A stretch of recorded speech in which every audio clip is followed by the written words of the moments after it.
Hey, everybody out there with us once again is famed Kennedy assassination author Mark Shaw, who has a brand new book about what really happened with the Kennedy assassination and the Warren Commission that claimed, that insisted all these years that it was a lone gunman and the magic bullet that did Kennedy in. And Mark, good to talk with you again. Tell us Thank you. about your new book. And actually, you're saying that you've discovered new information never before revealed. What is it? Well, it's very interesting, and we'll take us through the whole journey of this. But as you know, um, I've written 6 books about the JFK assassination. It's hard to believe, even for me.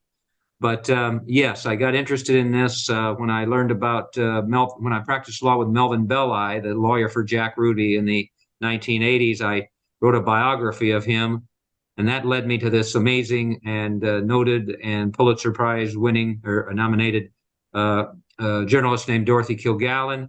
And we'll talk about how that got me into all of the information that I've put in my books about the JFK assassination. The book about Dorothy was a bestseller. The Reporter Who Knew Too Much, you know about that one. I also wrote Collateral Damage, which connected the deaths of Marilyn Monroe, JFK, and Dorothy Kilgallen for the first time. The new one is Fighting for Justice, Right. and we'll talk about it. And there's actually a photo on the front cover that we'll want to deal with. But here's what happened. And I apologize just a little bit because I missed all this. I've done all that research over 15 years, and I never knew about what I'm going to tell you until part of it last July and part of it just recently. Here's what happened. So the last book that I wrote was Collateral Damage, and I had proven the connections between the deaths, life and times and deaths of Marilyn Monroe, JFK, and Dorothy Kilgallen. That was going to be enough. But last July, I got an email message from a gentleman named Morris Wolf. And I had never known of this man at all. And he sent an email and he said, well, Mr. Shaw, I watched a video presentation you gave on your book, Collateral Damage and Denial of Justice, at the Allen Public Library near Dallas. And I'm so fortunate because to date now there have been more than 11 million views of my presentations and interviews, different places that's up on YouTube. So one of them was at the Allen Library. That one went viral. I think there were about 6 million views or something. And he said in the email, what was interesting to me as I watched it is I saw the name Dorothy Kilgallen.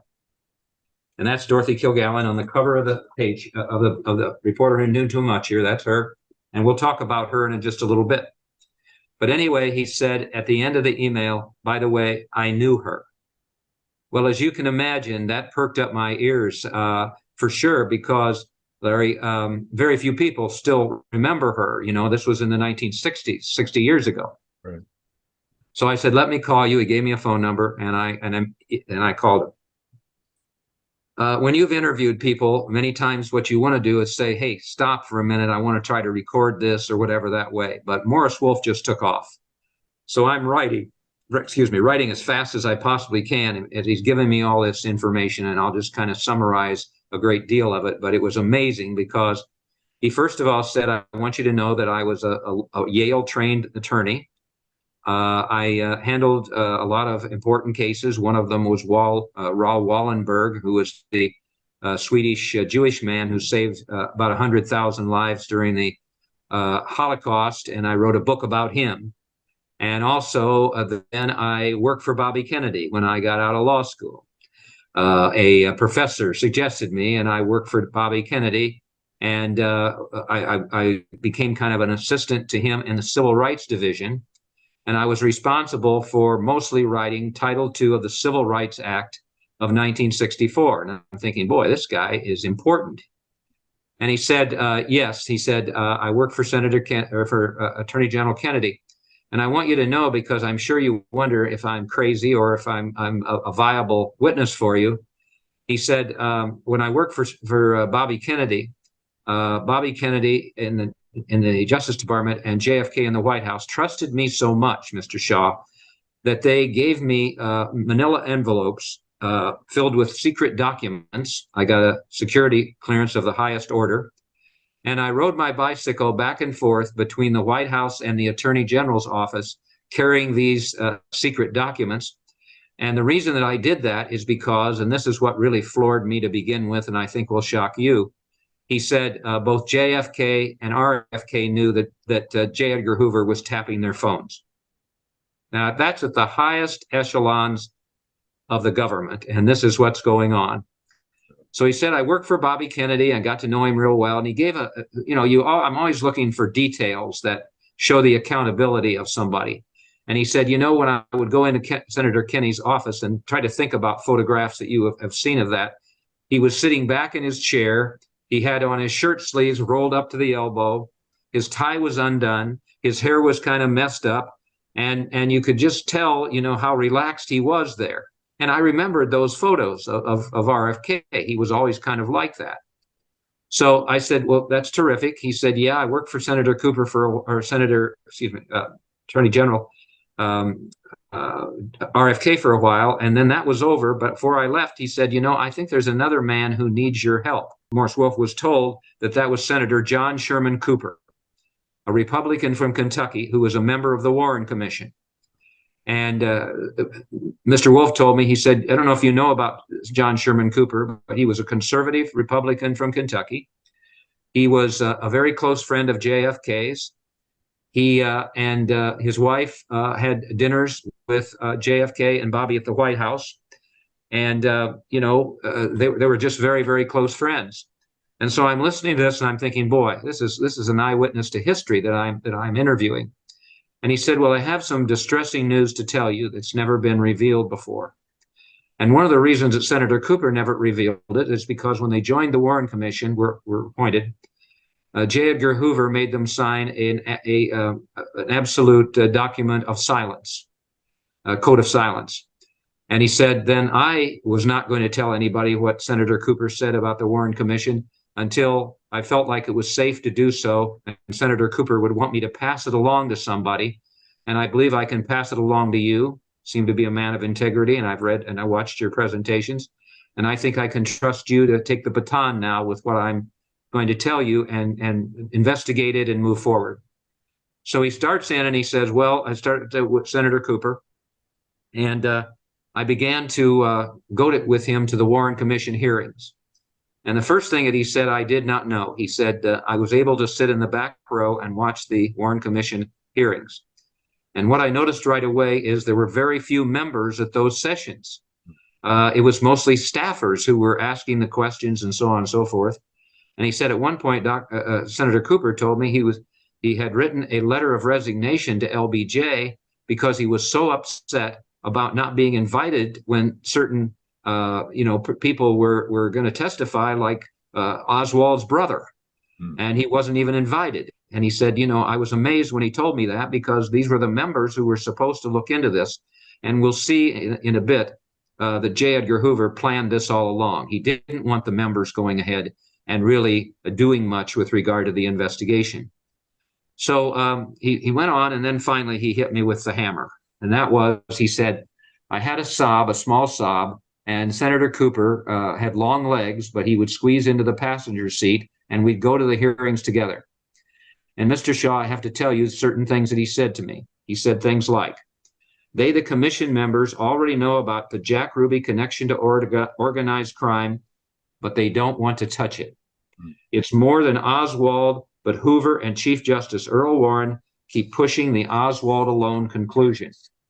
Our new president, Lyndon Johnson, now wants to cover up and move on. The commission members want to bury the truth under a pile of stones, and Earl Warren is acting like a third world dictator. They, the commissioners, say this Oswald conclusion will be good for God and country, but there is internal corruption, and I don't know why. And this is the one that then hit me really hard.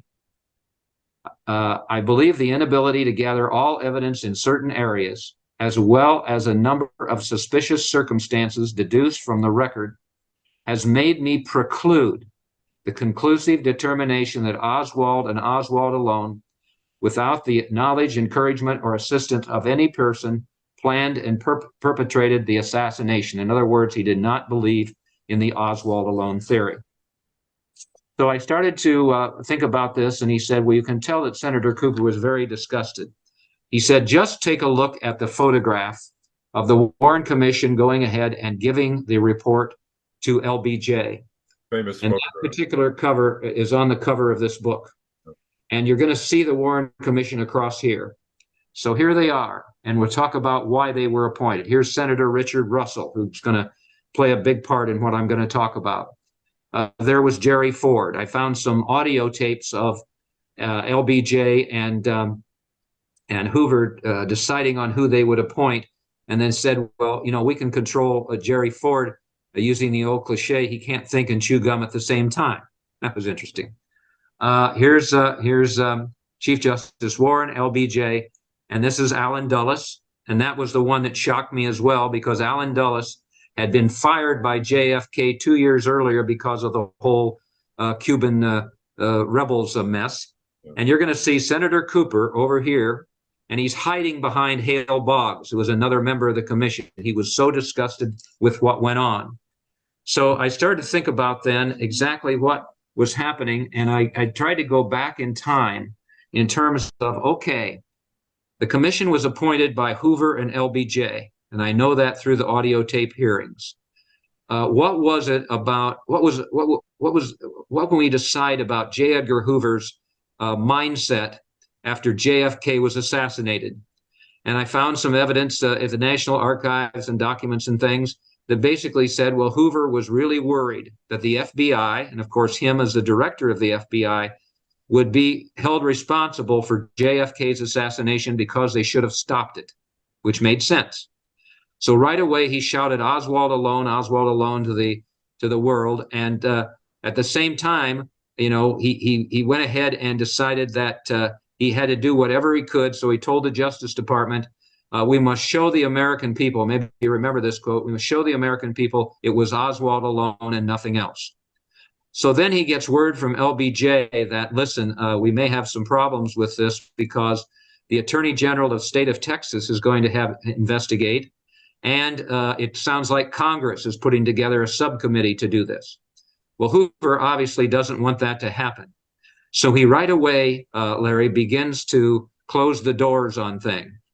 The first thing that's happened, of course, is that Oswald, who they would have loved to have called as a witness and so on and so forth, charged him with a crime and everything, has been killed by Ruby, so he's silenced. Now Hoover says to himself, we need a commission. So they go to Earl Warren, the Chief Justice of the Supreme Court, dignified man, so to speak, and ask him to head the commission. And then they start appointing these particular men. But before that, he does two things. Number one, he confiscates all of the Dallas Police Department files about the JFK assassination and ships them off to FBI headquarters in Washington, D.C., so they can control what that's about. The second one is so disturbing, I even hate to talk about it. He basically stole JFK's body and shipped it off to Washington, D.C. to have an autopsy done, because he didn't want that autopsy done in Texas. Cyril Weck, who's a very famous forensic scientist and has been a big supporter of my books, told me that that autopsy, and he had read it, was the worst one he'd ever seen in 60,000 of them. So right away, JFK is not getting the justice he deserves with a thorough investigation.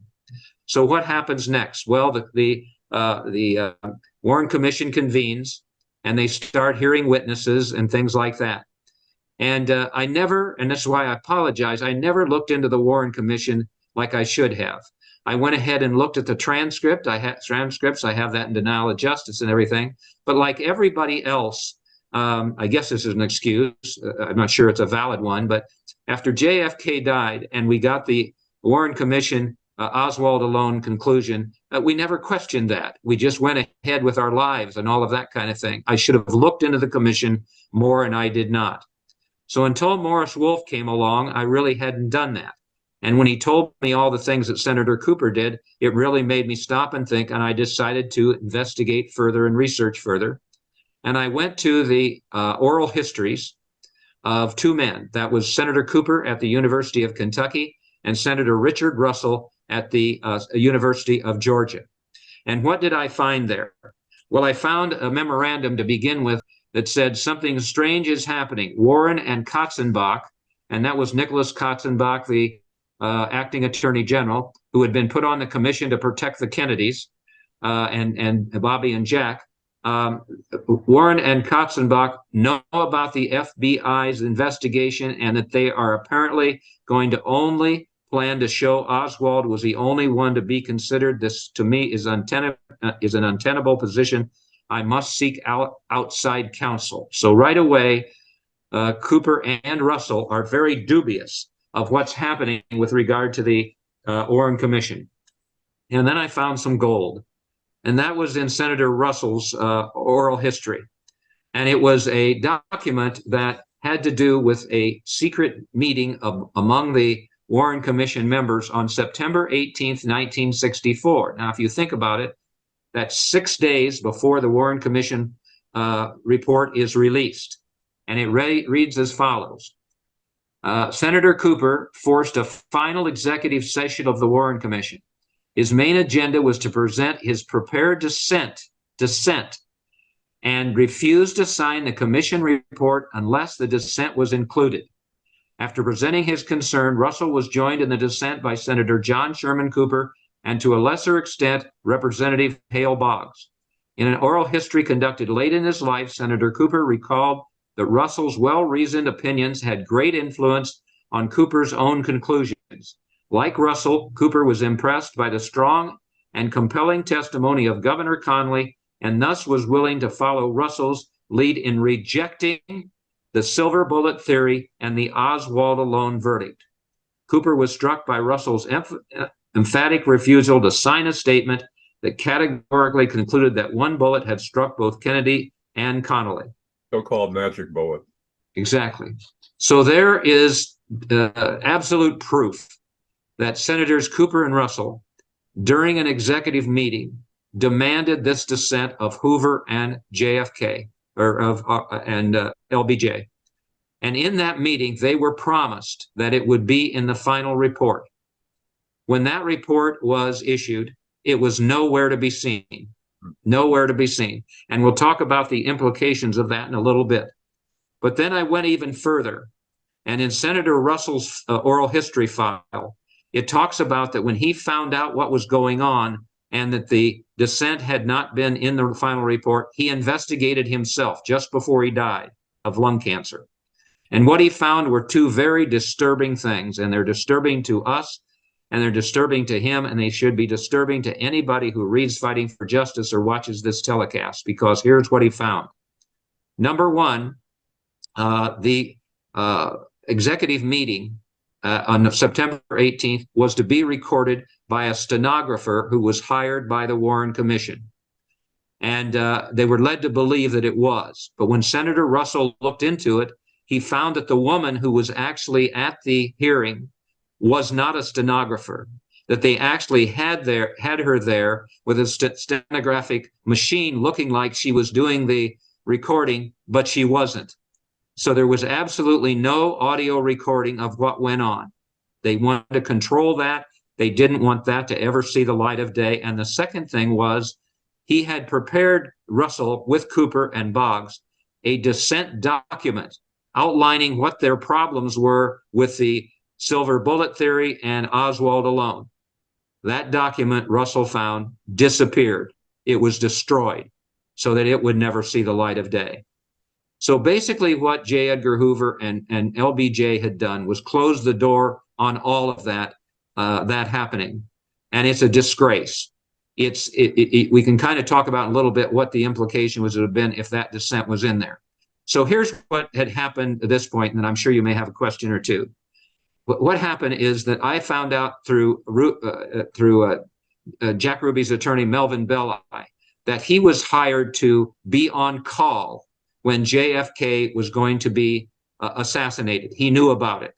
Now, I worked with Belli in San Francisco in his law office, and I knew what kind of person he was. He was all mobbed up. His main client was Mickey Cohen, who was a Los Angeles gangster. He loved to make people think that he was a gangster. So he was on call, and I proved through an eyewitness friend of his that when Ruby shot Oswald, Melvin Belli said, well, now I'll have to represent Ruby. So he was in on this. So he's important because what happens? The people that Dorothy Kilgallen, and we'll talk about it, believed orchestrated the death of JFK. She had proven that they had hired or recruited, I guess you would say better, Lee Harvey Oswald to kill the president, to be one of the people who killed the president, not the only one. Then they had brought in, then Ruby shot Oswald. So they button up Oswald. Now you have to button up a Ruby. So they bring in Melvin Belli, who I proved defended Ruby. It was ridiculous. Belli was a civil lawyer. He had no business being there. And he used a ludicrous psychomotor epilepsy defense to defend Ruby. Even the jury couldn't understand what it was. And Dorothy Kilgallen certainly could, because she was right there at the Ruby trial. So they now have buttoned up Ruby. And the only problem that LBJ and Hoover has is a woman named Dorothy Kilgallen. And I want to get into why she was the one that they were scared of, what she was going to do, and we'll then show exactly how she died. But I'm sure you must have a question or two right now. Yeah, Mark, I remember with Dorothy Kilgallen, and for those younger viewers who have no memory of her, she was on What's My Line on TV, one of the early shows, and very popular, very well known. And I can remember some early reports that she was going to blow the case wide open in the Kennedy assassination. I mean, that was in print. It had been talked about, and then her demise. So Dorothy was an amazing woman, that's for sure. I didn't know anything about her until I wrote a biography of Melvin Belli. Yeah. And one of his friends said, while we were talking about it and Belli's mob connections and all of that, said, well, Melvin Belli knew Dorothy Kilgallen. And I said, what do you mean? He watched What's My Line? He said, no, you don't know anything about Dorothy Kilgallen. And, I should tell you, she was the star of what you talked about. What's My Line? It was a quiz show in the 50s and 60s on CBS every Sunday night live. They guessed people's unusual occupations, a woman selling dynamite, a wax museum owner, all of that kind of thing. So. And more than that, though, Mark, she was a newspaper reporter syndicated to 200 newspapers across the country when they actually read newspapers. Yeah. She had a radio show listened to by 1 million people on every day on WOR, a radio station in New York City. She was covered the Lindbergh baby kidnapping case, the Dr. Sam Shepard case, which became the Fugitive film. She was a big deal. The New York Post called her the most powerful female voice in America. Ernest Hemingway said she was the greatest writer who ever lived. Famed attorney F. Lee Bailey, who I tried some cases with when I was a criminal defense lawyer, called her the best criminal trial reporter he had ever seen. So she was a big deal. She really was. And I must say that, with regard to Dorothy Kilgallen, we shared a lot of different things. One of them was that she was always looking at the cases she covered based on motive. I'm a former criminal defense lawyer. I got into working for the networks. I covered the Mike Tyson, O.J. Simpson, and Kobe Bryant cases. But when I was trying murder cases, high-profile murder cases, I always looked at motive, and that's what Dorothy did. So what happened here with regard to her and the assassination? And the link is a small boy in the 3rd grade. And here's who that boy is. Dorothy Kilgallen and JFK were very close friends. And at one point, he had been at her home for charades and so on and so forth that way. But at one point, he invited Dorothy and her son to the White House. And in the library, Pierre Salinger set up a meeting, and JFK came in, and he made a big fuss over little Carrie in the 3rd grade bringing letters from his classmates to JFK, gave him a PT 109 pin and all this, made a big deal out of it. And it meant a lot to Dorothy and obviously to the little boy. So when JFK died, Dorothy was in tears because this was her close friend. And when Ruby shot Oswald, she knew there was something wrong. She didn't buy that at all. But what she wrote in the very first column that she wrote about the JFK assassination, and it was followed by many more of them about her not believing in the Oswald alone theory and stuff like that. What it said was, what I remember is a tall man stooping over a little boy, praising the letters he brought from his third grade class. This is the man who was assassinated in Dallas. It was personal for Dorothy Kilgallen. And what she did then, Larry, is immediately go to Dallas. She interviewed the chief of police, Jess Curry, who told her the bullets came from the overpass, not from the book depository. She was in Daley Plaza. She reported for NBC. We have footage of that. So there's all of that, and she was then actually in Dallas, and then attended and sat in the front row at the Jack Ruby trial. One out of 400 then reporters there, Jack Ruby's co-counsel told her that Ruby wanted to talk to her, and she then went ahead and interviewed Ruby twice, about 10 minutes, in a railing behind a railing separating the spectators from the judge and the counsel, and he explained to her some things, and we don't know exactly what he told her, and I will explain this later as to why we don't know. But whatever he told her, the first thing she did is she ended up going to New Orleans, and that's where a mafia kingpin, Carlos Marcello, ruled. And you go back to Carlos Marcello, back to the '60 election, when Joe Kennedy knew the Kennedys were going to lose that election unless they won West Virginia and Illinois.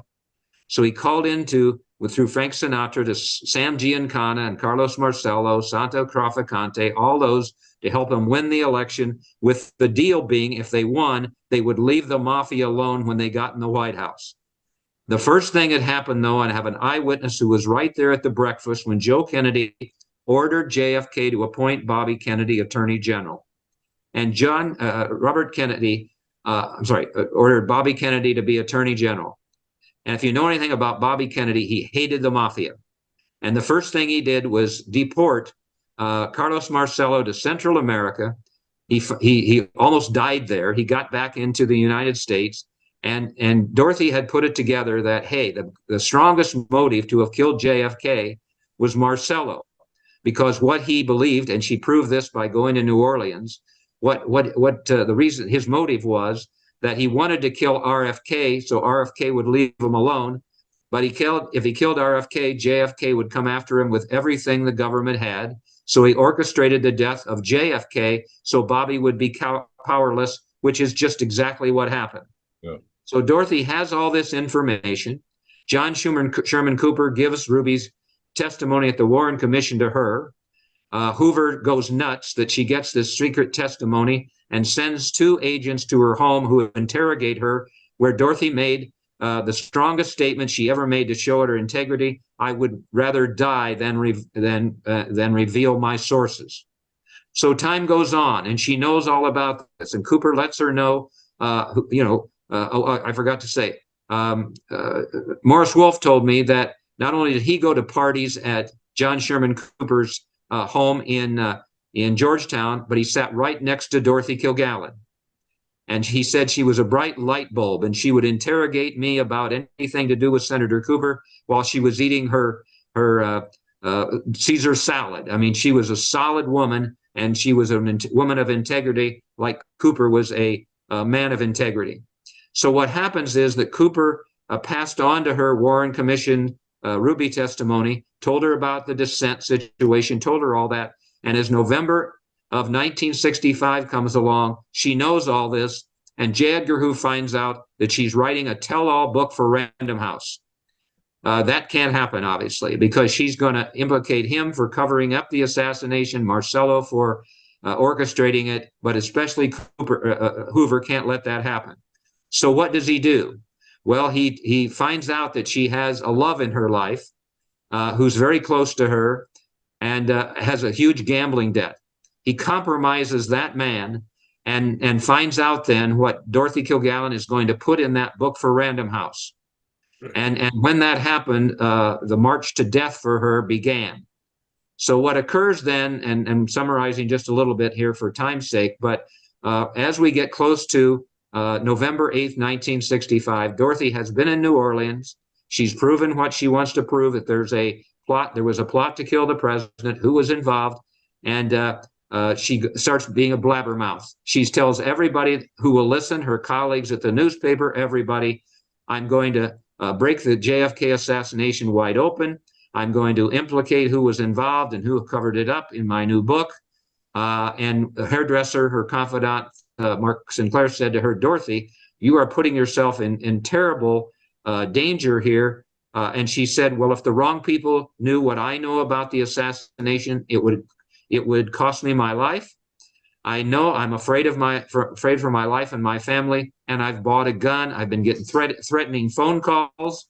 I've been being stalked, all of these threats coming along, but I've got to keep going, and despite them telling her she should stop. So Dorothy goes ahead, and all at once she decides that somebody's leaking her JFK assassination investigation material to somebody, and she suspects this man, Ron Pataki, 22 years younger than she is, and the love affair that she has, and she divulges this to him. And Hoover then decides he's got to compromise Pataki. Pataki has huge gambling debts and all of that, and he's going to become a Judas who will tell Hoover what she's going to put in that book, and he does. On the last night of her life, she and Pataki go to a hotel bar near her home. She is she confronts him about doing that. He swears he didn't. And then she says, I'm not feeling too well. I want to go home. I'll go home by myself. He said, no, I'll take you home. I'm not going to give away exactly what happened when he took her to that home, because this is a true crime murder mystery. People need to look at Fighting for Justice and Collateral Damage, or The Reporter Who Knew Too Much, to find out exactly what happened. But I will give clues about it, because after Kilgallen died, Ron Pataki, I found out from his website, had written a poem about Dorothy Kilgallen, something about the bartender, just mix the drinks and don't tell me which one has poison in it. And we believe at least that Pataki, at the orders of J. Edgar Hoover, was responsible for Dorothy Kilgallen's death. When she died, there was no investigation, but we know this happened. When her body was found, the medical examiner's office and the police never got there for about 3 hours. And in the meantime, FBI agents, and I have an account of this that's very reliable, raided the apartment and stole all of her files and documents about the JFK assassination, and confiscated them, and we believe destroyed them. So that's why I can't tell you what Ruby exactly said to Kilgallen, because those files disappeared. What happened after that? The medical examiner's office came back with the conclusion that Dorothy Kilgallen died of an overdose of drugs, circumstances undetermined, because the medical examiner found an empty bottle of Seconal on a bedside table and said to himself, well, here's another celebrity who overdosed. So they took that conclusion and sent it out to the media. And this tainted Dorothy's reputation forever. This past year, I was able to interview Michael Baden, the famous forensic scientist, and on a radio show, and he didn't know I was going to be on there. And so I knew something about him that he didn't know that I knew. And I said, well, Michael, before we get into anything else, you signed the autopsy for Dorothy Kilgallen that gave that verdict, overdose of drugs, circumstances undetermined. He said, no, I didn't. I said, I have it right here. And he said, well, yes. And I said, you signed that. Is that what you really believed, the ME's office, that she overdosed on drugs? And he said, and I'll never forget it, we didn't know what happened. So that was falsified as well. Yeah. But what Hoover and Johnson had done, and the other members on the Warren Commission who were as responsible as they were, Johnson wanted to protect himself from being investigated because of his background with the oil companies and all that other kind of thing. And of course, then you've got the situation where Allen Dulles doesn't want the CIA investigated. Hoover doesn't want the FBI investigated. They've done the things I say they did, and then there's only one loose end, and that was Dorothy Kilgallen, and that's why they killed her. What's astounding to me, Mark, is that there wasn't any inkling publicly all these years that there was any dissent on the Warren Commission. It was a unified finding. Everybody thought the same thing, and nothing to see here, folks, move along. So there were what, three people dissenting strongly on the Warren Commission. That was all swept aside, buried, destroyed. Yes, it was, and it's disturbing that that's what happened. I missed it. When JFK died, I was in college, and I remember the day it happened. I cried. Everybody cried. But then what happened is, not too long after that, we got the Warren Commission report. Well, it's got the Chief Justice on there. It's got the President of the United States on there. They're going to find the truth. So we bought it all. And worse than there, all of the media bought it, except one. Yeah, that's another thing, Mark. The media. I mean, that was a day of crusading newspapers, investigative reporters, serious people. And nobody thought any of this was suspicious. I mean, it begged for more investigation. So what do you make of that? Or was the media back then? Were they afraid? What was it? I think they just were taken in, tricked, whatever you want to call it, by the Warren Commission, that this was the gospel, that this is what happened. I found that CBS, for instance, I believe 4 years after the assassination, did a two-part report. You can find it on the internet, on YouTube. They brought in Cronkite, Dan Rather, Morley Safer, Mike Wallace. Okay, familiar names? And they really investigated the JFK assassination. They did all these experiments and everything. When I watch that program, it makes me want to throw up, because none of them really investigated the JFK assassination. They just basically wanted to prove what the commission did. They never looked at anything I'm talking about here. They were never curious. Right. Dorothy was a suspicious woman. I would never have wanted her investigating me, I'll tell you that. Well, and there's no one like Dorothy with the integrity she has today, unfortunately. I get emails from around the world. I wish we had a reporter like that today, but we don't.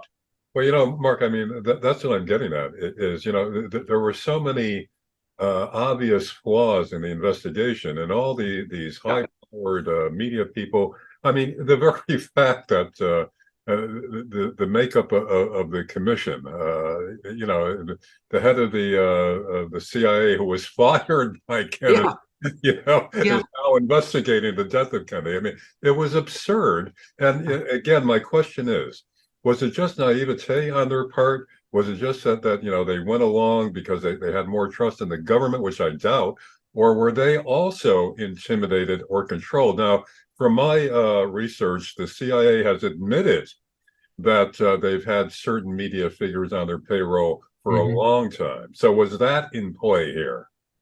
Well, I think that certainly could have been. I think the media, though, is even more responsible for what happened, because you've got Dorothy Kilgallen out there. All of these experts and people, authors have written books, and the JFK movie and all of that. It's a bunch of crap, because Dorothy Kilgallen's investigation is never included in any of that. She wasn't asked to appear at the Warren Commission. None of that happened. And I'll give you a good example right now of how it is today. We need to ask questions all the time. So I went ahead and found this information, and it's up on YouTube. And I think let's see, that was last Tuesday. So it's a little, it was posted on Thursday. So a little more, 8 days.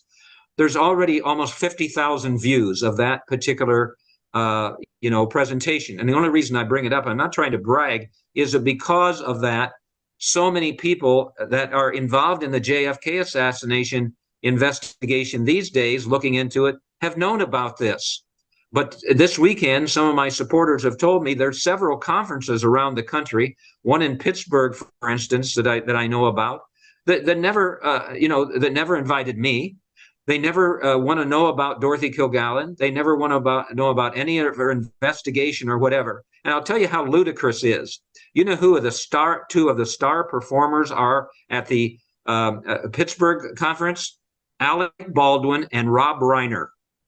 Like they know, they're the experts. Yeah, so supposedly they're the experts on the assassination. But that's just an example. And I think that's what happened way back then, is that somehow or another people just didn't pay attention. We find today, one more thing. If you look at and you can go up on YouTube, put Mark Shaw Fighting for Justice in there and Commonwealth Club, November 7th, and you'll see it. And I'm there. I got a new hat on and everything. And below that are the comments, okay, on there. And there's really nice ones, thank you, Mark Shaw, Dorothy Kilgallen was this or that. But you're going to find a lot of them on there that I'm full of beans, that I don't have any idea what I'm talking about. It was Oswald alone. Gerald Posner told us that with his book, what is it? Case Closed or something. Case Closed. Vincent Bugliosi with Reclaiming History, all these other books. There's an ABC reporter who recently wrote a book about the fact that Jack Ruby, there's no question about Jack Ruby killed JFK, so Jackie Kennedy wouldn't have to go to a trial. I mean, come on. Yeah. But Rob Reiner and Alec Baldwin? Here's another thing, Mark. Few people even know about this. Even at the time that it happened, few people paid attention or even knew about it because it only was reported for a few days and then it was buried. Yeah. In 1979, there was a House Select Committee on Assassinations that concluded that most probably, a quote, most probably, there were at least 2 gunmen, possibly more, in the Kennedy assassination. This was a House Select Committee, an official finding of an official House committee that concluded that the Warren Commission was wrong. It got a couple of days of publicity in the paper, and then it died. So again, I'm getting back to my question. How could they be this naive? How could they be this willing to just accept authority? I mean, these are reporters. These are investigators. I think there was much more control, or at least much more intimidation, widespread than we realized. Could be. And, maybe others will take my research. I hope my body of work is being archived at Purdue. All my books, all my research and everything will be up there. I hope people will do that. But since you brought up the House Select Committee on Assassination, I assume you know that in that report, they had all of Dorothy Kilgallen's investigation, all of the columns she wrote, everything that she was saying and everything. Well, absolutely not. Same thing with the Frank Church report about the assassination. She just was buried. When she was buried, when she died, I mean, there was nothing in there about any of that, because you understand that what happens. It's the same thing with these conferences this weekend, is that they're all about Oswald alone, or some of the craziest theories you've ever heard of. They can't include me. They can't include Dorothy's finding, because if you do, none of that makes any sense. Yeah. So Larry, thank you. You're a good man, and I appreciate your having me on again. If you will send me a link, I'd like to tell people where they can find me, because an awful lot of my research is based on tips I get from viewers or listeners, just like with Morris Wolf. And I have an email address at mshawin@yahoo.com. I answer every email. Fortunately, I answered Morris Wolf's. My website is markshawbooks.com. Some of the information that's in Fighting for Justice is up there, and other material that people may want to look at. It's wonderful, and I appreciate it very much, because there will be your listeners or viewers out there who are going to learn about this. I hope that they're shocked and upset and disgusted, and they'll tell people, and maybe there'll be something that can be perpetuated where the truth can actually come out here. Let's hope, Mark, and continue to fight. You've been doing it all these years, and I think, it's getting some traction, even though the officials won't admit it. So yes. Good work. Mark, we'll do more on this as we go along. Thanks for being with us, Mark Shaw. Thank you. You're a good man. Thank you, Larry.